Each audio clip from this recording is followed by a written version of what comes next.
been looking so hot. I just got to be honest with you guys. Now, with that being said, something else we're going to talk about in this video here is the Fever attendance dropping, drastically dropping. Now, we know fans have made it their business to put on quote unquote fire Stephanie White boycott. And a lot of people are speaking with their pocketbooks and credit cards instead of going online making tweets. Because we know if you want an organization to hear you, you gotta hit them in the pockets. You gotta hit them. Caitlin Clark sat down with teammate Aaliyah Boston on Boston's podcast, Post Moves, and delivered what has quickly become one of the more talked about interviews of the young season.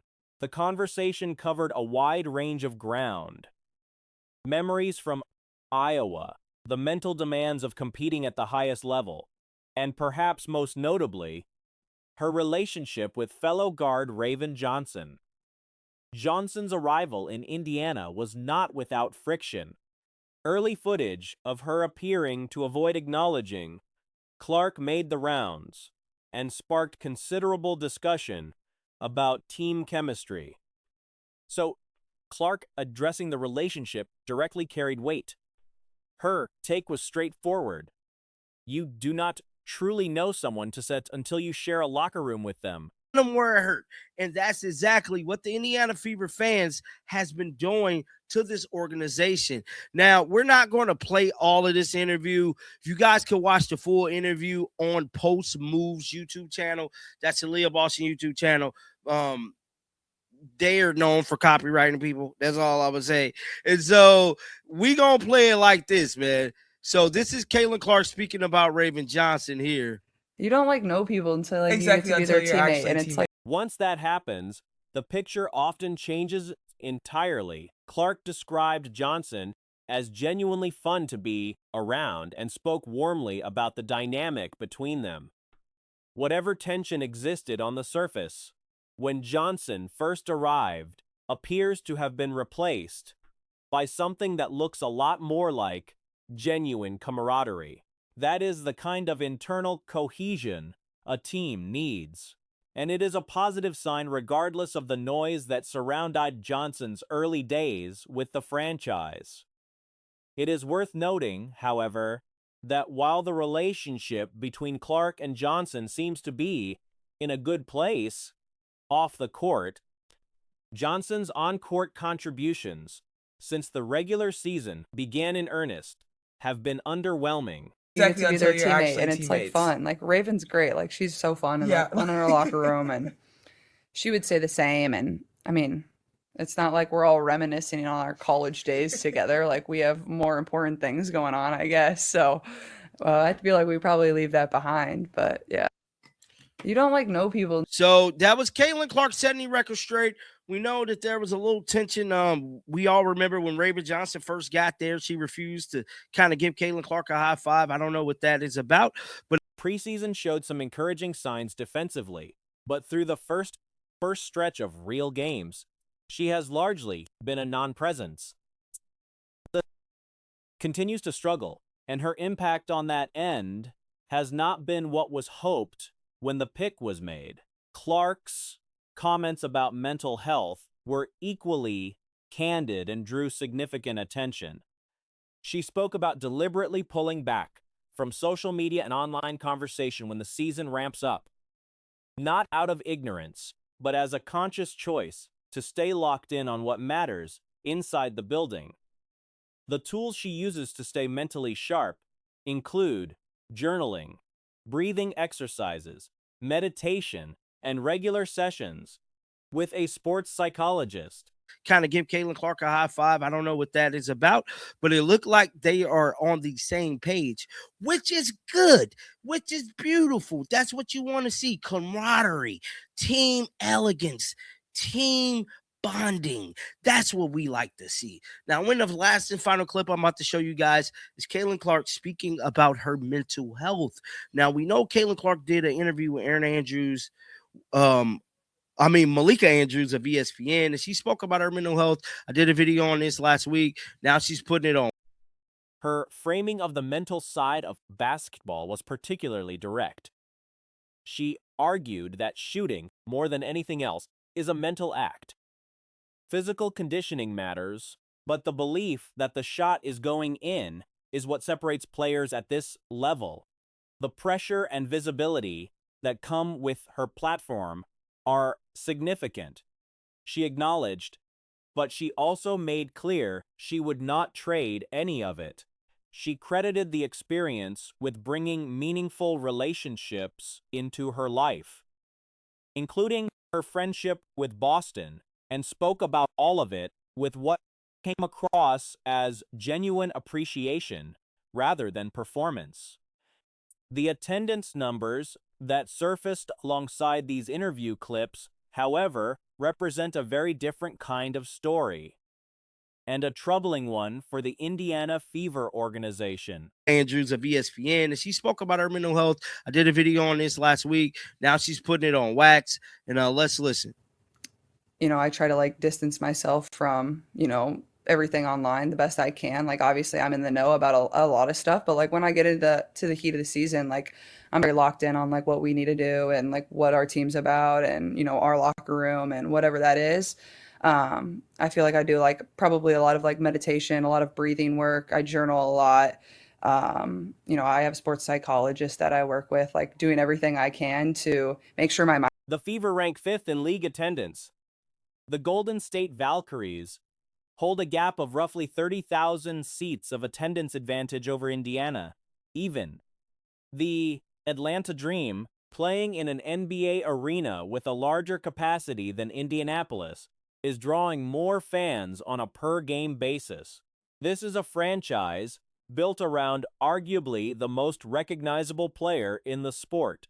The arena should be one of the hardest tickets in women's basketball right now. I have a sports psychologist that I work with, doing everything I can to make sure my mind's in the right place, because you have all the physical skills. That's why you're in the league. That's why you are one of 160 players or whatever it is now. This is a really hard league to play in. It's, just making sure your mind is right. And sometimes that's the harder part of it. I always tell people this, I feel like shooting is way more mental and first of all, being in good shape. You can't be exhausted or your shooting fundamentals are going to go to crap, and just your belief that you can make the shot. So I try. The fact that it is not tells a story that the win-loss record alone does not fully explain. Fans are making decisions with their wallets, staying home rather than buying seats.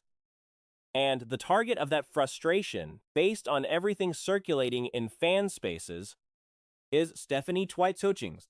A vocal portion of the Indiana fan base has been pushing a boycott built specifically around the message that the current coaching staff is not the right fit for what Clark is capable of being. The argument being made consistently is the same one that keeps coming up in every corner of this conversation. Clark needs a coach whose entire offensive identity runs through her, someone who builds the system around her, strengths the way Phil Jackson built, around Michael Jordan and Kobe Bryant, the way championship caliber organizations structure everything around their franchise player. Any future coaching candidate who arrives in Indianapolis with a different offensive vision, or who treats Clark as one piece of a broader puzzle rather than the centerpiece the organization should revolve around, is likely to face the same resistance and the same results. I try to work on my mind as much as I can, and I feel like a lot of people don't probably understand how taxing a lot of the pressure and the spotlight can be at sometimes, but I would never change that for anything. I love it, and I'm very blessed, and I'm very thankful that it has brought me a lot of really amazing things. It brought me Aaliyah, so that's pretty amazing. She's so sweet. So that was Caitlin Clark speaking about her mental health. Moving on to another story. Shout out to Rose Rance, man. He dropped this major. The Utton drop is the clearest possible signal that the fan base is paying attention and willing to act on what it sees. The WNBA's latest Player of the Week selections have generated significant debate, with several candidates appearing to have stronger statistical cases than the player ultimately chosen for the Eastern Conference honor. On the Western Conference side, A'ja Wilson's selection is not in dispute. She earned it, and the numbers back that up cleanly. The Eastern Conference decision is a different story entirely. It's major news because I feel like this need to be talked about. He stated, "We are witnessing the biggest FAFO bag fumble of all time by the Fever." Whoa. Yes, he did. Now, what is this post right here detailing? It stated yearly league attendance by team 2026. So this is all based off as of right now. Now, we know heading into the announcement, the conversations naturally centered on a handful of genuinely strong performances. Brittany Sykes put together a remarkable week, averaging around 30 points, including a 40-point game in a victory over Los Angeles. For a first week of the season, that kind of output is extraordinary by any standard. Sanja Citron was another name in the mix, and Caitlin Clark, who averaged 26 points, 9 assists, and a block across her games, made a compelling case as well. Breanna Stewart was awarded the Eastern Conference honor.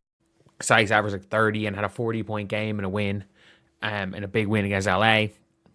I was like, surely, you know what, just for the sake of like, it's week one, a ridiculous week for Brittany Sykes. You can go and give it to Sykes. And I was like, maybe Citron and Caitlin. They were top three. Somehow, the third best player, or sorry, the second best player in Liberty, and I don't care what anyone says, you can quote a box score at me. The issue is not that Stewart had a bad week. It is that, by most observable measures, she did not have the best week in her own conference, or even necessarily on her own team. Pauline Nastich has arguably been New York's most consistent performer through the early portion of the season, and in the specific stretch being evaluated, a case can be made she outperformed Stewart. Courtney Williams, Natasha Howard, and Maureen Johannes were all legitimate candidates who received little attention in the final discussion.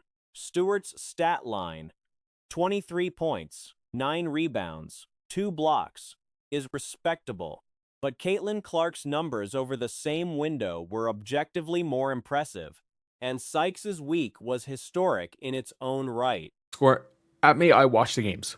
Pauline Astier was the best player for Liberty this week. So far this year, Pauline Astier has been probably the best player for Liberty. Like, you know, saying, oh, but the Liberty are 3-1. And I get that. But like, the Liberty have had the luxury of playing the Portland Fire twice, the Mystics, who I get it, the Fever lost to the Mystics, but the Mystics sucked. Alicia Gray and the Atlanta Dream also deserve mention. Atlanta went 2-0 during that stretch, with Gray contributing 25 points per game. Part of what makes this frustrating for observers is a pattern that has become increasingly familiar. When established stars like Stewart or A'ja Wilson are anywhere near the conversation for an award, the outcome tends to skew in their favor, regardless of what the numbers actually show. The institutional weight behind certain names, the media ecosystem, the organizational advocacy, the league's own branding interests, creates an environment where a player essentially has to be so far ahead of those names that no reasonable counter-argument exists. Being clearly better is not always sufficient. I think it was the Mystics where Stewie was horrific against, I think. Actually, no, Stewie was pretty okay against the Mystics. And in the Connecticut Sun. Like, the Liberty, outside of the Liberty Portland and Connecticut Sun. They've all only beaten each other, except for Mystics have one win against Indiana. Sonia Citron, you could argue, was absolutely robbed, but maybe The A'ja Wilson discussion is worth addressing directly. There is a revisionist tendency to treat her unanimous MVP season as purely dominant. But the Aces that year were the 4th seed for most of the year, nearly falling to 5th before Seattle's late stumble. Wilson's numbers against playoff-caliber opponents that season averaged closer to 20 points per game. She was surrounded by Kelsey Plum, Jackie Young, Chelsea Gray, and Tiffany Hayes, a roster that inflated individual opportunity. None of that erases what Wilson has accomplished, but it complicates the myth of an unquestionable statistical case. Sonia Citron, there's a bit of, she was completely another dog shit against Dallas. So maybe there's a little bit of that. She just focused on defense in that game and took on the Page assignment and did a really good job. Did a much better job on Page than she did on Caitlin. And I will say, it is scary how bad a defender Lexi Hull is. Like, it's actually scary. But yeah. The bottom line on this week's Eastern Conference Award is straightforward. Caitlin Clark was passed over despite producing the most complete statistical performance of any candidate. Sykes had an all-time week for a player of her profile. Gray and Citron both had legitimate claims. Stewart's selection in this specific context is difficult to defend on merit alone. Yeah, it is one of those things where it's like, and Alicia Gray as well. Let's not forget the Alicia Gray during the period of this. The Alana Dream, she averaged 25 points per game. The Alana Dream were 2-0. Stewie getting this was a robbery. A player that I didn't even have in the conversation for winning player of the week. I didn't even have her in the conversation. People were asking me about it, and I was like, oh yeah, it could be this player, could be this player. People were asking me about it, and I was like, oh yeah, it could be this player, could be this player. For me, Stewie wasn't even in the conversation. And then all of a sudden, it goes from her barely being in the conversation to freaking winning it? To going and winning it. I'm like, really? What are we doing, WNBA? What are we doing? I get it. You want to give Stewie and A'ja every single award. I get it. They are the people you want to push as a face of this league, as a current face of this league. And I still think Stewie could be on MVP watch. But if we are rating if we're ranking MVP right now, Stewie's like 7th. I would have Stewie right now maybe 7th in my MVP ranking. And that's not a knock on Stewie at all. Like, it's just she didn't have the greatest week. In a week where, if you watch the games, Pauline Astier and Maureen Johannes, greatest week. In a week where, if you watch the games, Pauline Astier and Maureen Johannes might have,